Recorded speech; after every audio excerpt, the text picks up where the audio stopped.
Hello anime lovers, स्वागत है आपका फिर से एनिमे वर्स एक्सप्लेन्ड में।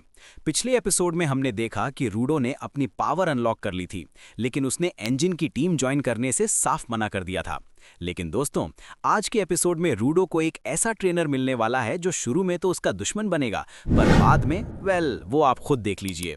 और हाँ, आज की फाइट में टॉयलेट प्लंजर का यूज होने वाला है। सुनकर हंसी आई ना? तो चलिए शुरू करते हैं गाचियाकुटा एपिसोड 3। एपिसोड की शुरुआत होती है रूडो के ट्रीटमेंट से। एंजिन ने जैंका नाम के एक बंदे को कॉल करके बता दिया है कि उसे कचरे के ढेर में एक स्पेशल लड़का मिला है जिसके पास ऐसी पावर है जो आज तक किसी ने नहीं देखी।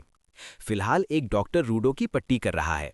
रूडो एंजिन से कहता है, मैंने पहले ही बोल दिया, मुझे तुम्हारी टीम वीम ज्वाइन नहीं करनी, मुझे बस वापस ऊपर वाली दुनिया यानी कि अपर वर्ल्ड में जाना है। तभी वो डॉक्टर अचानक चिल्ला पड़ता है, ओए छोकरे, तू उस कचरे के ढेर के पास गया ही क्यों था? अगर थोड़ी देर और वो जहरीली हवा सूंघ लेता ना, तो तेरा ऊपर जाने का टिकट हमेशा के लिए कट जाता। और ऊपर से वो गुंडे तुझे उठा ले गए थे। शुक्र मना इस भले आदमी का। और हाँ, तभी पता चलता है कि वो डॉक्टर कोई बूढ़ा आदमी नहीं बल्कि एक बूढ़ी औरत है। आवाज भारी थी भाई की। ट्रीटमेंट के बाद एंजिन पैसे भरता है और दोनों बाहर आते हैं।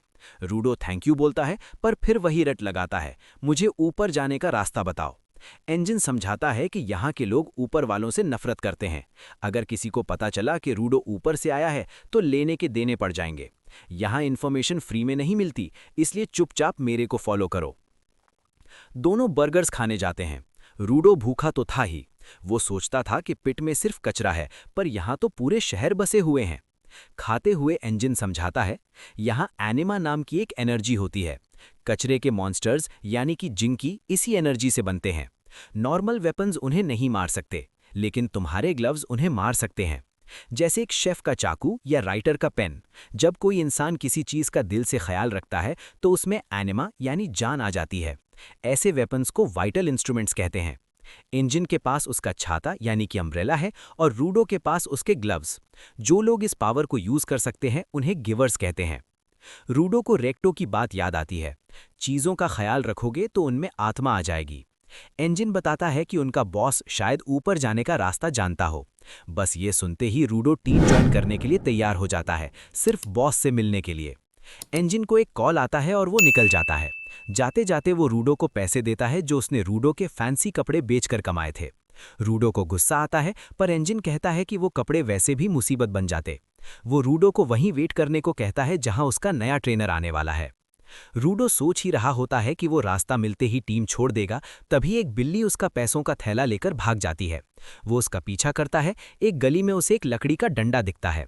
वो डंडा उठाता है, बिल्ली को पकड़ता है और पैसे वापस ले लेता है। तभी एंट्री होती है जैंका की। वो डंडा असल में जैंका का था। जैंका रूडो को धक्का देता है और अपना डंडा वापस ले लेता है। रूडो सोचता है इस टूटी हुई लकड़ी के लिए इतना ड्रामा, पर ध्यान से देखने पर रूडो को जैंका के कपड़ों पर क्लीनर का बैज दिखता है। जैंका गुस्से में वो डंडा घुमाता है और उसे एक लोहे की रॉड में बदल देता है। वो चिल्लाता है, तेरी हिम्मत कैसे हुई मेरे खजाने को चोरी करने की? दोनों में बहस होती है। जैंका रूडो के पिता के बारे में कुछ बुरा बोल देता है, जिससे रूडो भड़क जाता है। पर तभी रूडो को रेक्टो की सीख याद आती है, गुस्सा मत करो, शांति से बात करो। रूडो रियलाइज करता है कि जैसे वो अपने ग्लव्स से प्यार करता है, वैसे ही जैंका उस डंडे से करता है। रूडो माफी मांग लेता है। हैरानी की बात यह है कि जैंका भी शांत हो जाता है और माफी मांग लेता है। बातचीत से मसला हल हो गया। जैंका रूडो से पूछता है, तेरा स्पेशल आइटम क्या है? रूडो ग्लव्स दिखाता है। फिर जैंका कहता है, तो क्लीनर्स में आया क्यों? रूडो बोल देता है कि वो सिर्फ अपने मतलब के लिए आया है और काम होते ही चला जाएगा। बातें करते हुए रूडो को लगता है जैंका स्माइल कर रहा है। रूडो भी ट्राई करता है स्माइल करने की, लेकिन भाई रूडो की स्माइल इतनी खौफनाक और अजीब होती है कि जैंका को लगता है रूडो उसका मजाक उड़ा रहा है। जैंका चिढ़ जाता है, ओए ऐसी मनहूस शक्ल मत बना, बच्चे डर जाएंगे।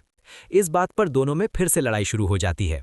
जैंका कहता है, सिर्फ एंजिन ने तुझे स्पेशल बोला इसका मतलब ये नहीं तू हीरो है। हम रोज जान पर खेलते हैं और तू सिर्फ अपने सेल्फिश रीजन के लिए यहाँ है। रूडो को गुस्सा आता है। वो डिसाइड करता है कि वो जैंका को हरा के रहेगा। फाइट शुरू होती है। जैंका अपना वेपन रेडी करता है। रूडो पास के कूड़ेदानी से एक मेटल रॉड उठाता है और उसमें एनर्जी भर देता है। जैंका शॉक्ड रह जाता है। इसका वाइटल आइटम ग्लव्स है, तो ये रॉड कैसे यूज कर रहा है? यही रूडो की असली पावर है। वो सिर्फ ग्लव्स नहीं बल्कि किसी भी चीज को वेपन बना सकता है। ये देखकर ज़ैंका समझ जाता है कि एंजिन ने इसे स्पेशल क्यों कहा था। पर ज़ैंका भी कम नहीं है, वो रूडो को जमीन पर पटक देता है। लेकिन वेट, ज़ैंका रूडो के हाथ में वो रॉड देखता है और उसकी हवा टाइट हो जाती है। वो कोई मेटल रॉड नहीं, टॉयलेट साफ करने वाला प्लंजर था। रूडो पूछता है, ये क्या है? ज़ैंका चीखता है, अबे वो टट्टी साफ करने वाला है, दूर रहे मुझसे। ज़ैंका अमीर घर से है और उसे गंदगी से नफरत है। रूडो उसे दौड़ाने लगता है और उस पर गंदा पानी छिड़क देता है। तभी एंजिन वहां आता है और ज़ैंका की हालत देखकर जोर जोर से हंसने लगता है। ज़ैंका जो इतना बड़ा फाइटर है, वो एक प्लंजर से डर गया। रूडो हैरान है कि वो अब तक टॉयलेट के ब्रश से लड़ रहा था। एंजिन बताता है कि ज़ैंका अमीर होने के बावजूद सबसे स्किल्ड गिवर है और वही रूडो को ट्रेन करेगा। सीन के एंड में हम कार के पीछे एक लड़की को देखते हैं, रियो। वो रूडो के बाल टच करके पूछती है, क्या ये असली कलर है? रूडो शर्मा जाता है। एंजिन अनाउंस करता है, चलो गाइस, अब हम घर जा रहे हैं, क्लीनर्स हेडक्वार्टर्स। और यहीं पर गाचियाकुटा एपिसोड 3 खत्म होता है। तो दोस्तों, आपको रूडो और ज़ैंका की ये प्लंजर फाइट कैसी लगी?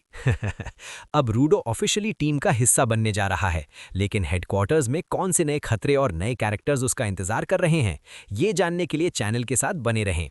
अगर वीडियो पसंद आई हो तो लाइक ठोक दो और कमेंट में बताओ कि अगर आपको गिवर की पावर मिलती तो आप किस आइटम को अपना वेपन बनाते।